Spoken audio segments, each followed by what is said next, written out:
Psalm 118:88. Because of your love, give me life, and I will do your will. O devoted servant of God, Saint Francis Xavier, your heart was burning with love for Jesus.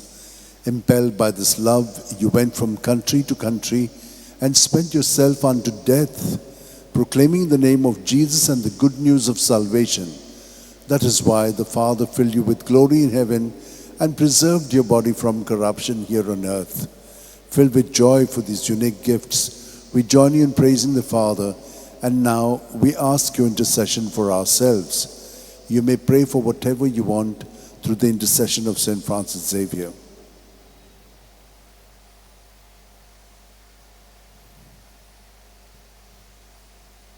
We ask you to obtain for us the fulfillment of these desires, if they are pleasing to the Father.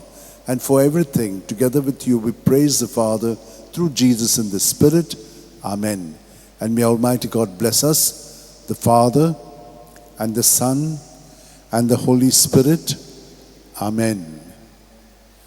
San Francis Xavier, voda cura, radisam mogan, las lolia, besangal saiba, desaram cha, sambalung sodakal, gopan tuja, besangal saiba, sharar goincha, sambalung amka, gopan tuja.